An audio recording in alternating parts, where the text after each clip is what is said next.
이게 가능한 거였어요, 그죠? 와, 와, 진짜, 와, 저만 그런가요, 지금? 와,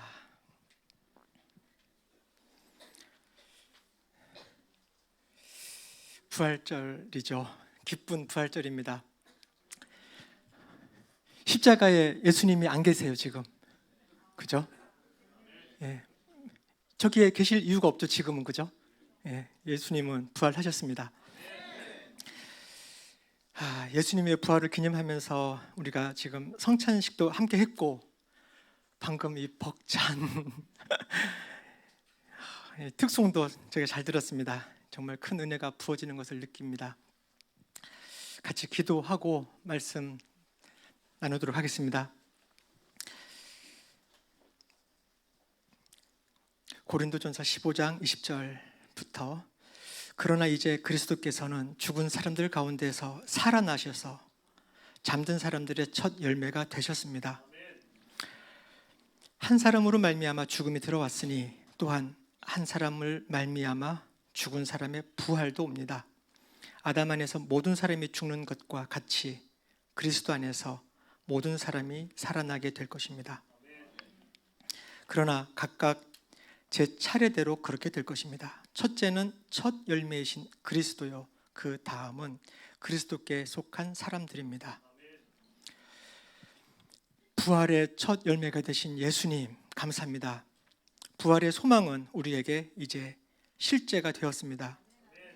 부활 신앙으로 살아가는 하나교회 가족들이 되게 하여 주십시오.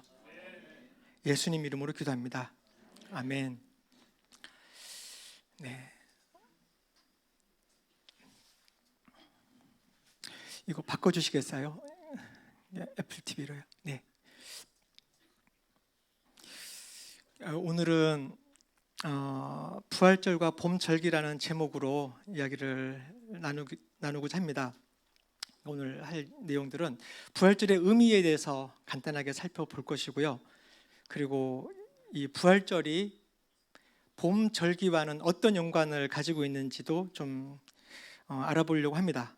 그리고 이 부활절과 이 봄절기가 현재 우리 하나교회의 상황에는 어떻게 적용이 될 수 있을지 그런 관점에서 한번 살펴보려고 합니다. 그래서 지금 이 시즌을 지나고 있는 우리 하나교회가 어떻게 하나님의 뜻 안에서 보낼 수 있을지도 살펴보려고 합니다. 지난 금요일에 순환절 기념 예배로 드렸었죠. 그러니까 예수님께서 금요일에 십자가에 달리시고 돌아가셨습니다. 그리고 아리마대 요셉과 니고데모 등이 예수님의 시신을 모셔다가 유대 사람들의 장례 풍속대로 향료와 함께 삼배로 싼 다음에 바위를 파서 만든 무덤에다가 모셨습니다. 그게 지난주 금요일이었죠. 하순의 전도사님께서 십자가의 능력에 대해서 5가지로 정리를 해주셨죠. 첫 번째, 죄인인 우리를 의롭게 하시는 대속의 능력이 있습니다. 십자가에는. 그리고 두 번째는 우리의 고통과 약함을 짊어지시는 능력이 있습니다. 세 번째는 죄의 권세를 이기는 능력이 있습니다. 그리고 네 번째는 화평케 하는 능력이 있죠. 그리고 마지막 5번째로는 십자가를 기꺼이 지는 제자를 통해서 하나님의 나라가 확장되는 이러한 능력이 십자가에 있습니다. 근데 지금 살펴본 것처럼 십자가의 능력이 이렇게 큰데 굳이 왜 부활 사건이 필요했을까요? 그냥 십자가에 달려 돌아가시고 계시면은 저희는 이미 대속 다 받았고 그럼 된 거 아닌가요?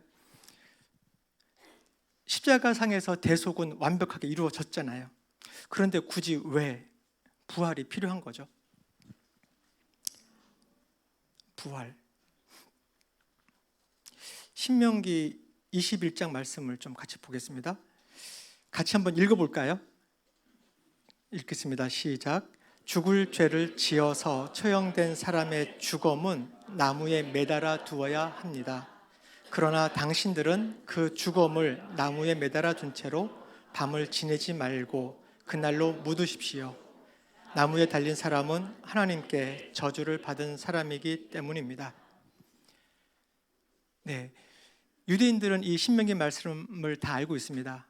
다 알고 있었기 때문에 예수님이 십자가상에서 돌아가시고 나서 죽었는지 안 죽었는지를 확인한 다음에는 얼른 내려서 무덤에 장사를 지낸 겁니다. 왜?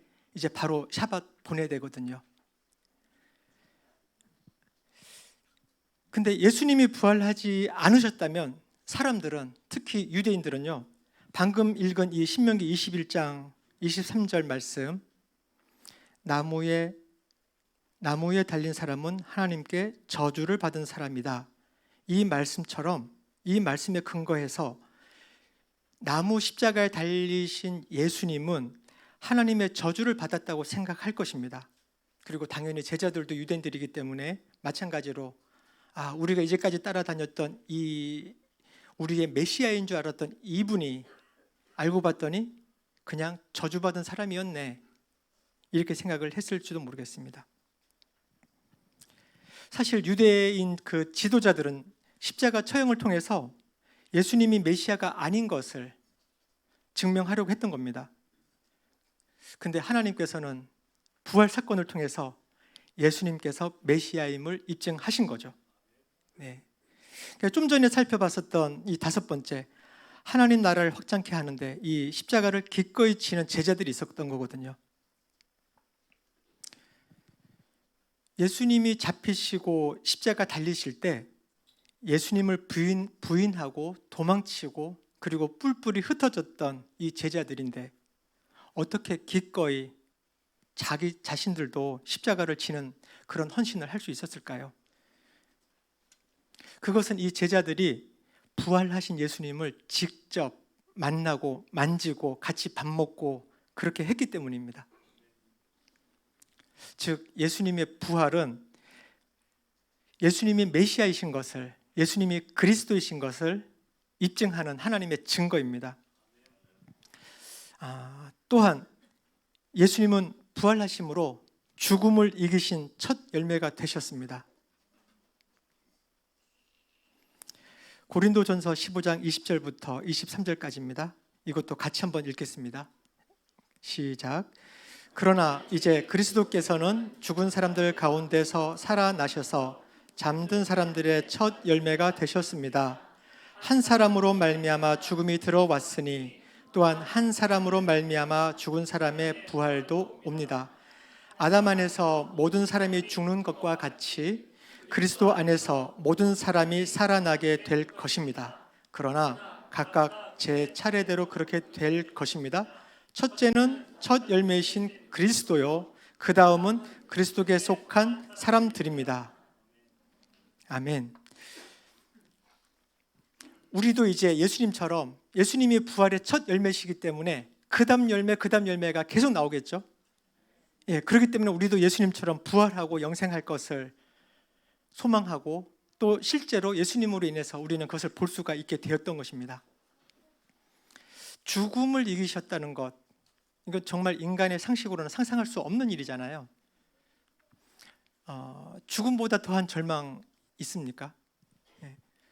그런데 우리 주님은 죽음이라는 상황을 역전시키시고 생명을 선포하셨습니다. 우리는 예수님의 부활을 믿습니다. 우리도 예수님을 따라 부활할 것을 소망합니다. 부활 신앙으로 우리 앞에 있는 어떤 상황도 하나님께서 바꾸실 수 있음을 믿습니다.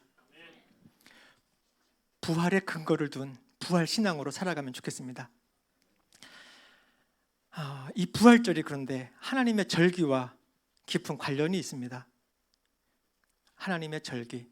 저희가 성경을 읽다 보면은 수많은 절기들이 나오잖아요. 절기 이름도 생소합니다. 어떤 것은 비슷해요. 그래서 마냥 헷갈립니다. 제가 절기들을 좀 모아봤습니다. 여기 초실절 있는데 초막절 같은 초자로 시작하는 게 있는가 하면 초막절, 장막절도 비슷한 것 같고, 뜬금없이 나팔은 뭘까?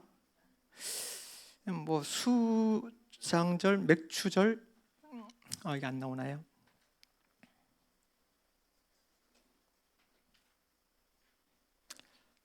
한번 봐주시겠어요? 애플 TV.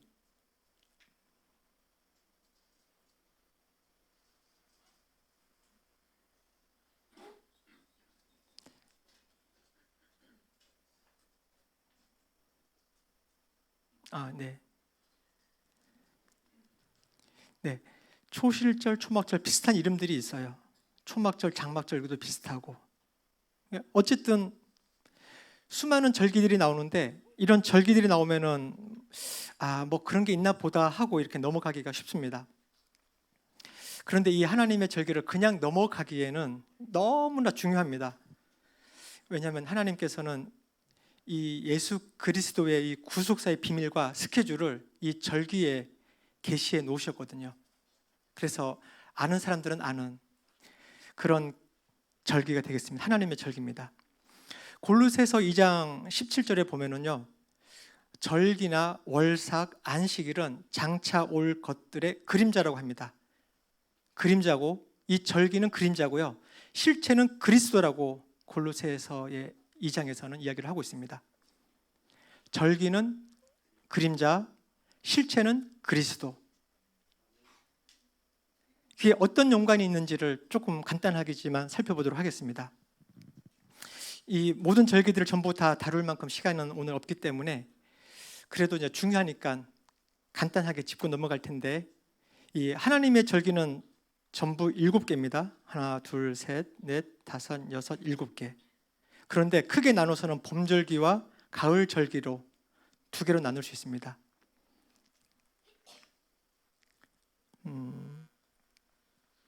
제가 이 봄절기에서도 이게 안 움직이는 것 같은데요. 네. 가을절기까지 오늘은 보지 않도록 하겠습니다. 봄절기에서도 앞에 3가지만 보도록 하겠습니다. 유월절, 무교절, 초실절만 오늘은 보도록 하겠습니다. 먼저 유월절입니다. 아비벌 14일에 유월절이 시작이 됩니다. 유월절, 제가 초등학교 시절에 저도 주일학교 다녔었거든요. 초등학교 시절에 이제 학교에서 유월이라는 단어를 이렇게 배우면서 6월을 발음을 6월이라고 안 한다는 거예요. 저 그때는 어릴 때 굉장히 신기한 생각이 들었습니다. 그래서 6월이 아니라 6월이라고 읽는다고 하고 그렇게 발음을 한다고 하는 걸 보고는 그러네 하면서 신기한 생각을 하고 있었고요. 근데 얼마 후에 이제 교회에 갔더니 6월절이라는 말을 하는 거예요. 그래서 저는 이제 현충일처럼 6월달에 있는 무슨 절기인가 보다, 무슨 기념일인가 보다 이렇게 생각을 했었습니다. 근데 나중에 이제 알고 보니 그건 아니었죠. 6월절의 뜻은, 우리 조일랜드 친구들 6월절이 뭔지 아나요? 바로 앞에 있으면 바로 시킬 텐데 안 보여. 네. 6월절의 유자는 넘을 유, 월자도 넘을 월자입니다. 네. 우리 담 좀 넘어본 사람들은 알죠. 월담. 6월은 넘다, 넘어가다라는 뜻입니다. 그래서 하나님께서 출애굽 그 당시에 10번째 재앙인 장자를 치는 재앙이 있었잖아요. 이때 이제 문틀에다가 6월절 어린 양의 피를 발라 놓으면은 하나님께서 그 집은 치지 않고 이렇게 넘어가는 거죠. 그래서 그 집은 장자가 죽는 그 재앙을 면하고 그리고 구원을 얻을 수 있는, 거기에서 이제 넘어갔다라는 데서 6월절이 나온 겁니다.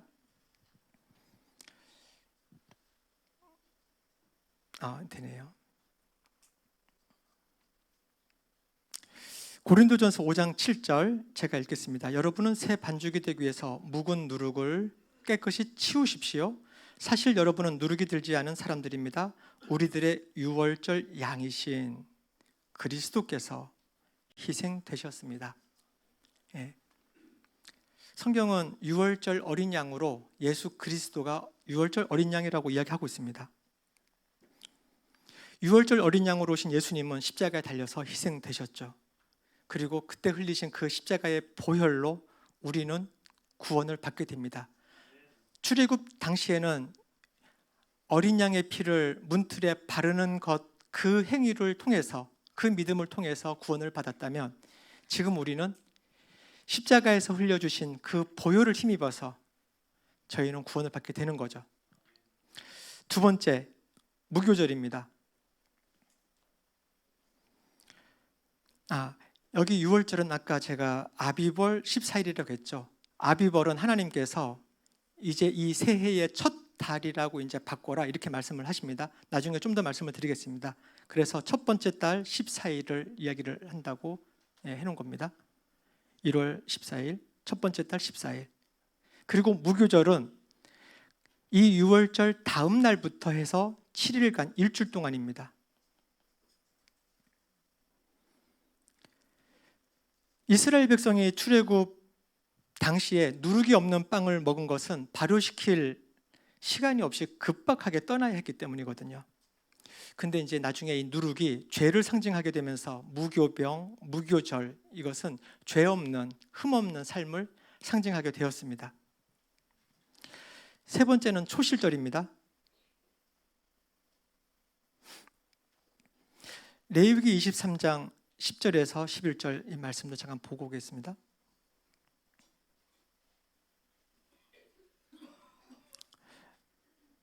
너희는 주가 주는 그 땅으로 들어가 곡식을 거둘 때 너희가 거둔 첫 곡식단을 제사장에게 가져가야 한다. 그러면 제사장이 그 곡식단을 주 앞에서 흔들어서 바칠 것이다.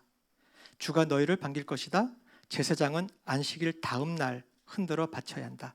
흔들어 바치는 제사법을 요제라고 하잖아요, 그죠? 이게 흔드는 것을 요제라고 합니다. 그러면 이제 첫 번째 곡식단, 이 곡식은 이때는 보리 추수를 말을 합니다. 보리를 한 단 추수해서 와서 대제사장에 가지고 가면 그 제사장은 이것을 들고는 서쪽을 향해 가지고 이렇게 바라보면서 흔들어 줍니다. 이렇게 흔들어서 하나님께 올려드리는 겁니다. 언제? 안식일 다음 날. 안식일 다음 날이 언제냐면은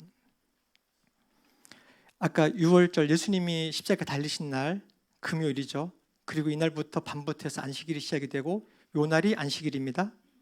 그리고 안식일 다음 날이 이 날이 바로 초실절이 되는 거죠. 예. 그래서 결국 봄절기의 6월절, 무교절, 초실절은 같이 하나로 묶여 있는 그런 절기입니다.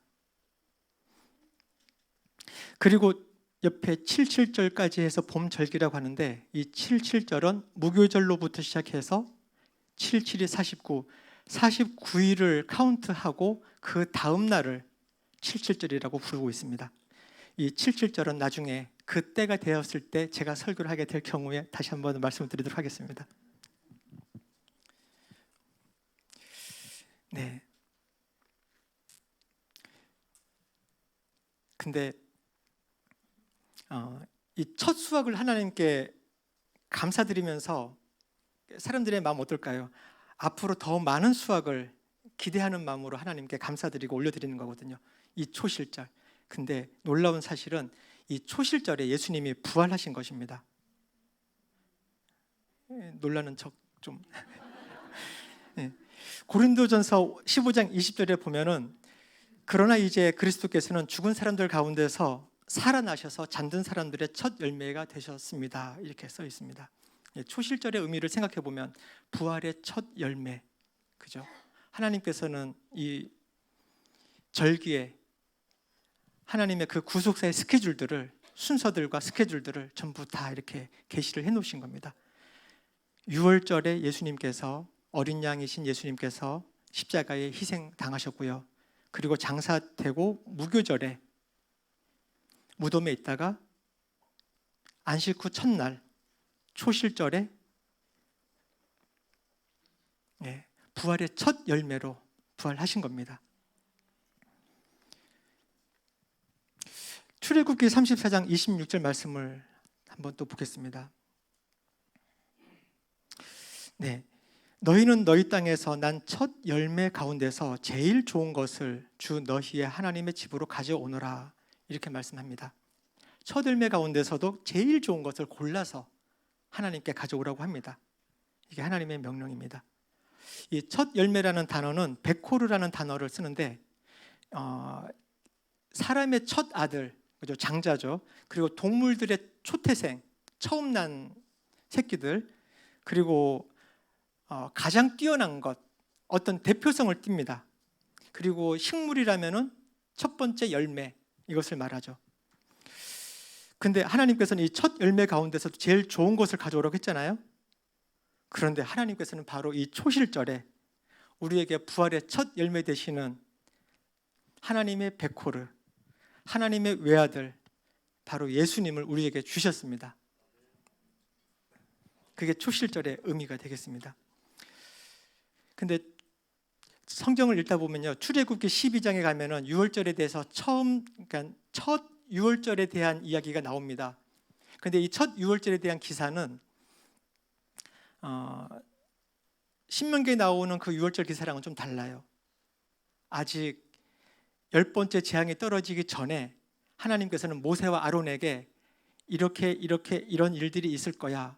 그리고는 이 이집트 땅의 모든 장자들은 전부 다 죽을 거야. 집 짐승의 초태생들까지 전부 다 죽을 거야. 그리고 나면 바로가 너를 불러서 한밤중에 내보낼 거거든. 그때 너희들은 이렇게 해서 얼른 나가야 돼. 이런 식으로 전부 다 알려줍니다. 그리고는 그것이 진행이 돼요. 그리고 이제 나중에는 이걸 기념해서 유월절을 지키라고 하는데, 이 유월절 이 사건은 이미 하나님께서 제정을 하시고 그리고 그대로 이루어 가시는 거거든요. 근데 좀 이상하지 않나요? 우리가 광복절 같은 경우에 언제 8월 15일에 광복이 될 거야, 해방이 될 거야, 이렇게 정해놓고 한 거 아니잖아요. 그냥 어느 날 광복이 됐고 몇 년 후에 대한민국 정부가 수립이 되고 그리고 나서 광복절로 지정을 하고 우리는 지금도 그것을 그저 지키는 거죠. 사람들의 절기는 이래요. 사람들의 기념일은 이렇습니다. 근데 하나님의 유월절은 하나님께서 정하시고 그리고 정한 대로 이루어 가시는 모습을 보거든요. 예수님께서도 이렇게 하셨죠. 예수님께서도 제자들에게 이야기합니다. 인자가 반드시 많은 고난을 받고 장로들과 대제사장들과 율법학자들에게 배척을 받아 죽임을 당하고 나서 사흘 후에 살아나야 한다는 것을 제자들에게 가르쳤습니다. 그리고는 그대로 이루어 가셨죠. 하나님께서도 그렇게 하셨고 예수님께서도 그렇게 하셨습니다. 유월절이 있을 거라고 예고하시고 이루시는 하나님처럼, 그리고 자신의 고난과 죽음, 부활을 예고하시고 이루시는 예수님, 제가 여기서 말씀드리고 싶은 것은 진정한 역사의 주인공, 역사를 이루시는 분은 바로 하나님이십니다라는 겁니다. 그 하나님께서 우리 하나교회의 역사도 이루어 가시고 계시다는 것을 저는 믿습니다.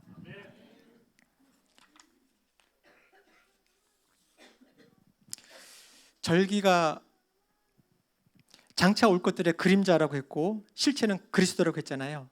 각 절기들을 그리스도와 연결해 보겠습니다.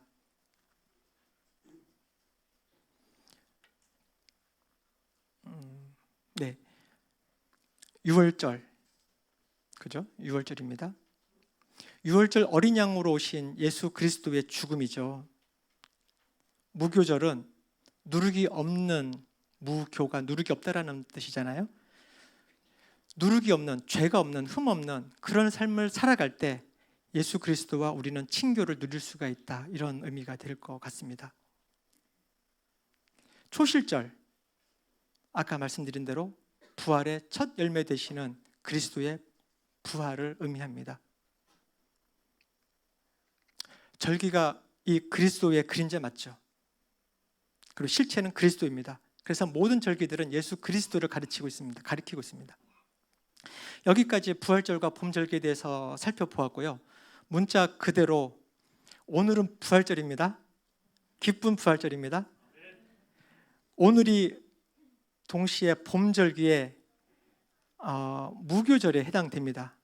그리고 오늘은 이 초실절을 기념하는 예배를 드리는 것이기도 합니다. 그래서 저는 이 시즌에 대해서 좀 더 알아보고 이야기 나누기를 원합니다. 출애굽기 12장 2절, 너희는 이 달을 한 해의 첫째 달로 삼아서 한 해를 시작하는 달로 하여라.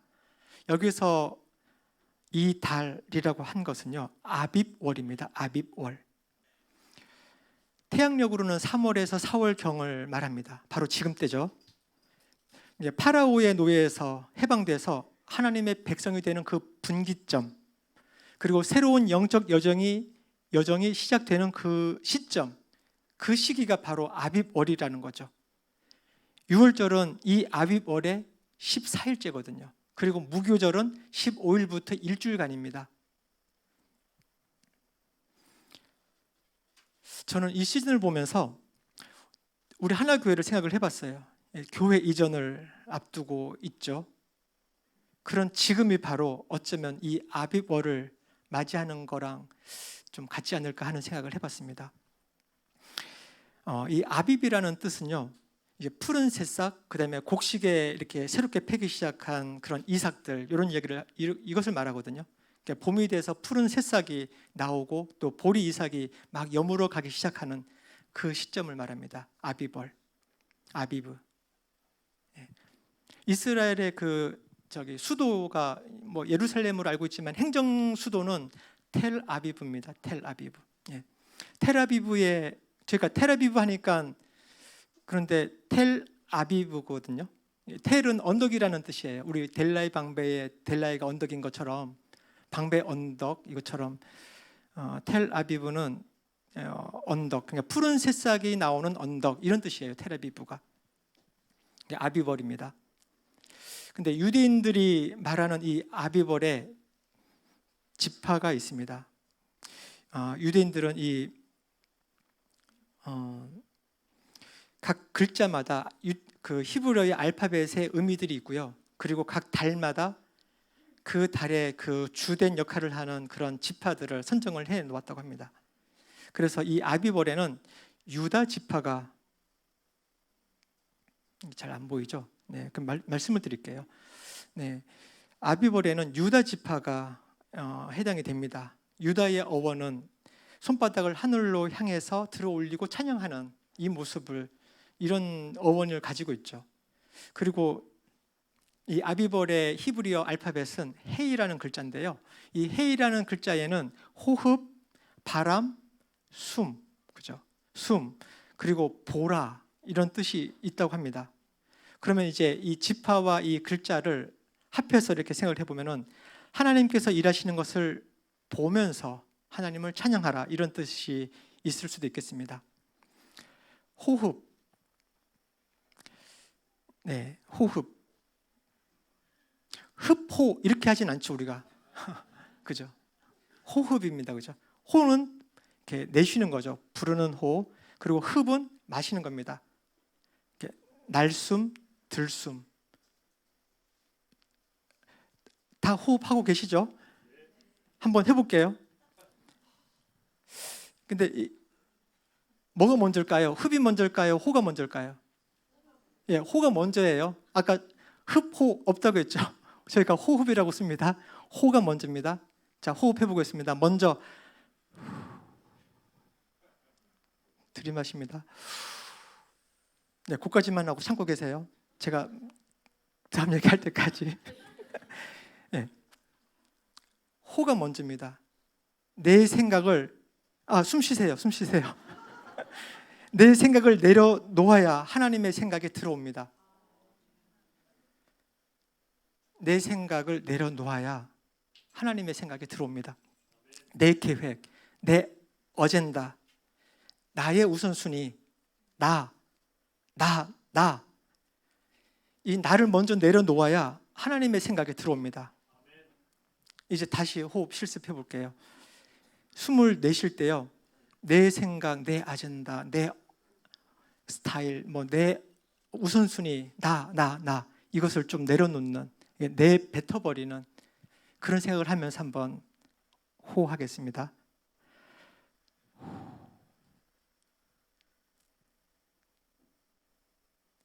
예, 아직 다 안 뱉으신 분들은 계속 호하세요. 예. 이제 하나님의 생각이 들어옵니다. 예, 들이마시겠습니다. 하나님 들어오십시오. 주님, 성령님 들어오십시오. 네, 좋습니다. 아까 히브리어 알파벳의 헤이라는 글자에 바람이라고 있잖아요, 그죠? 성령의 바람. 예. 저희가 호흡하고 숨쉬고 할 때마다 방금 저희가 잠깐 연습해봤는데 내쉬면서 내 생각을 내려놓고 그리고 들이마시면서 하나님의 생각을 받아들이는 그런 생각을 좀 하면서 한번 해보면 좋을 것 같습니다. 그리고 이런저런 자료를 좀 찾다 보니까 마침 4월의 품성이 경청이더라고요. 경청. 그 어느 때보다도 지금, 그리고 또 그 누구보다도 하나님의 음성과 성령의 지시에 경청해야 되는 때입니다. 그죠? 경청의 정의는 우리의 집중을 요구하는 일이나 사람들에게 듣는 마음을 주는 것입니다. 듣는 마음을, 리스닝 마인드를 주는 겁니다. 우리의 그 자연적인 성향과 정반대로 생각하면 우리는 하나님의 음성을 들을 준비가 되었다고 말할 수 있을 것 같습니다. 그때 우리는 비로소 하나님의 높은 생각을 알게 되고 하나님의 높은 길에 설 수 있을 것 같습니다. 이사야 55장 9절 말씀, 하늘이 땅보다 높듯이 나의 길은 너희의 길보다 높으며 나의 생각은 너희의 생각보다 높다. 예, 내 생각을 내려놓을 때, 그리고 나의 모든 것을 집중해서 하나님 앞에, 그리고 성령님의 음성에 귀를 기울일 때,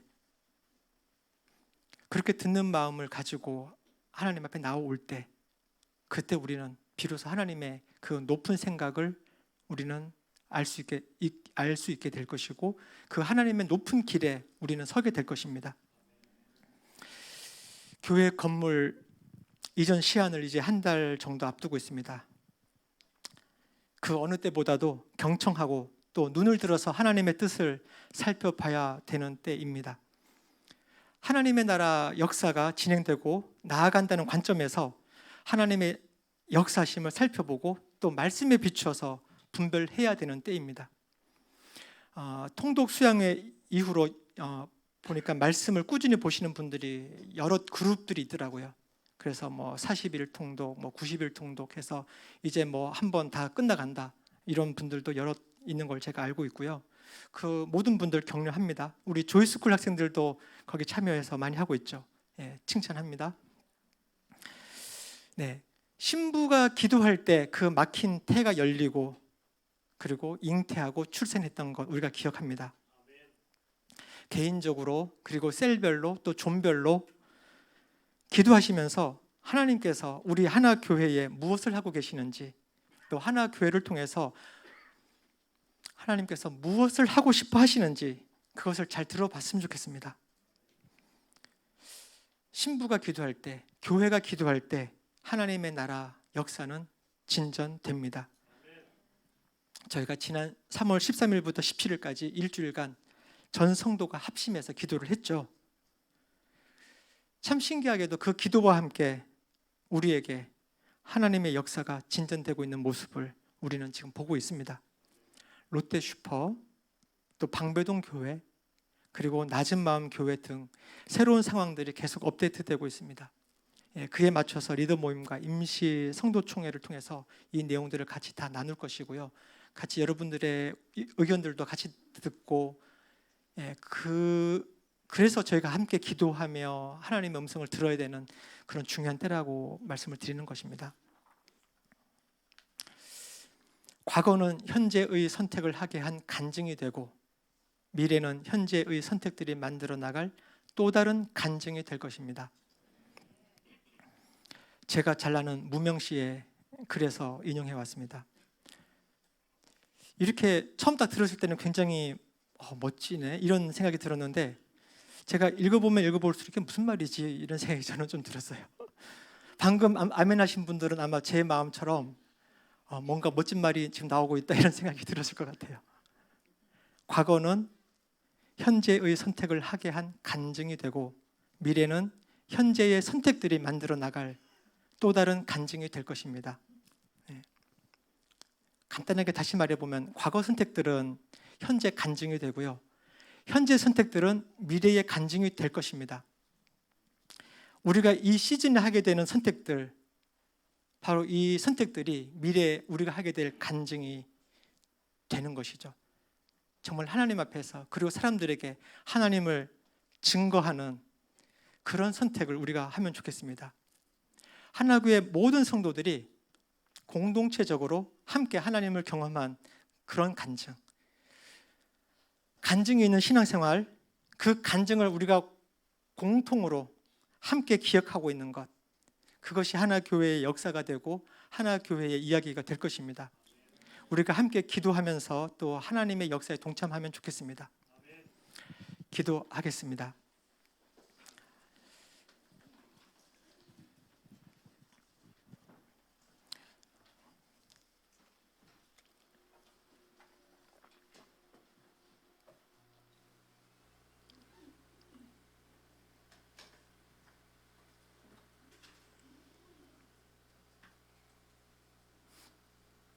오늘은 부활절입니다.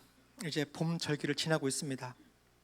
하나님이 첫 달이라고 하신 아빕월입니다. 교회 이전을 앞두고 있는 우리 교회의 시즌이 바로 부활절, 봄절기, 바로 아빕월의 시즌인 것 같습니다. 2주 전에 이수영 목사님께서 오셔서 말씀을 전해주셨죠. 이수영 목사님의 설교 마지막에 말씀하셨던 것이 기억이 납니다. 이렇게 말씀하셨어요. 먼 훗날에 우리가 2023년 방배 하나를 생각하면 영원한 영광의 시간으로 기억될 것을 저는 믿습니다. 이렇게 말씀하시면서 울컥하시는 그 감정을 이렇게 꾹꾹 누르시면서 내려가시던 모습이 계속 마음에 남습니다. 2023년 방배 하나, 먼 훗날에 우리가 돌아보면서 정말 영광의 시간이었다라고 저희가 기억했으면 좋겠습니다. 그러기 위해서 우리는 눈을 들어서 하나님을 보아야 됩니다. 하나님께만 초점을 맞추어야 됩니다. 기도는 호흡인데, 호흡. 기도할 때 내 생각을 내려놓고요, 내 어젠다, 내 우선순위, 내 취향, 내 계획, 이 모든 것들 다 내려놓고요, 하나님의 생각을 받아들이는 겁니다. 그런 마음으로 그렇게 우리가 호흡하면서 기도할 때 우리 하나교회 구성원들, 우리 식구들, 모든 사람들이 그렇게 기도해 나갈 때 우리는 하나님의 놀라운 이 역사들을 공동체적으로 함께 경험하게 될 것입니다. 그리고는 먼 훗날 우리는 이렇게 말할 것입니다. 2024년 방배 하나, 하나님 앞에서 정말 영광스러운 시간이었다. 하나님이 그렇게 만들어 주실 것이라고 생각합니다.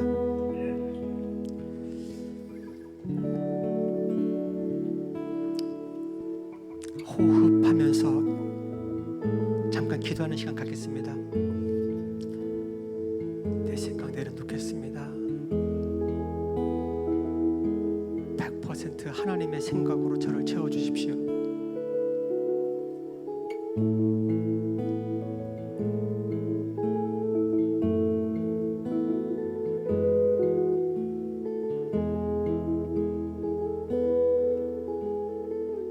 제가 볼 때 좋은 것보다 하나님이 볼 때 좋은 것이 더 좋은 것임을 압니다.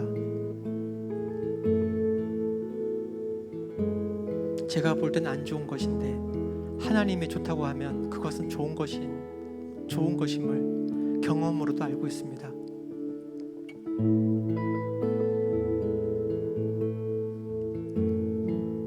제가 호흡합니다. 기도합니다.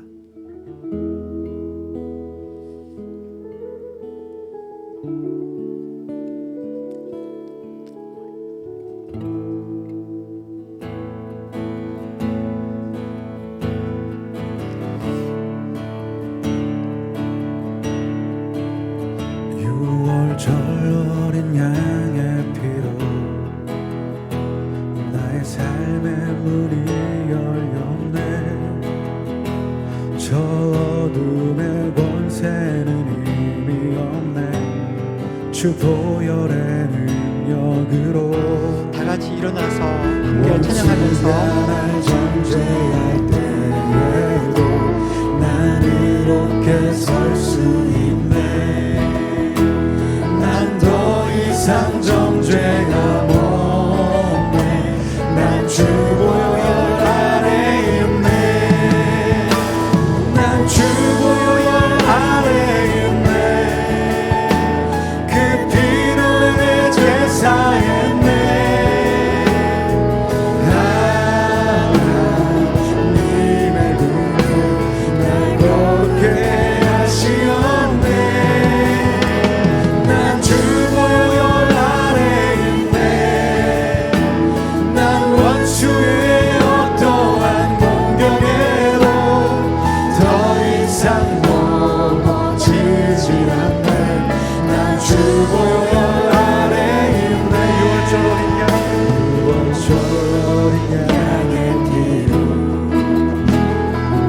삶의 문이 열렸네. 저 원수의 권세는 힘이 없네. 주 보혈 아래 능력으로 원수가 날 정죄할 때에도 난 이렇게 설 수 있네. 난 더 이상 정죄가 없네. 난 주 보혈 아래 있네. 아멘. 난 주 보혈 아래 있네. 그 피로 내 죄 사했네. 하나님의 긍휼 나 거룩해 하시었네. 난 주 보혈 아래 있네. 난 원수의 어떠한 공격에도 더 이상 넘어지지 않네. 난 주 보혈 아래, 난 주 보혈 아래, 난 주 보혈 아래 있네. 그 피로 내 죄 사했네. 아멘. 하나님의 긍휼 날 거룩해 하시었네. 난 주 보혈 아래 있네. 난 원수의 어떠한 공격에도 더 이상 넘어지지 않네. 난 주 보혈 아래 있네.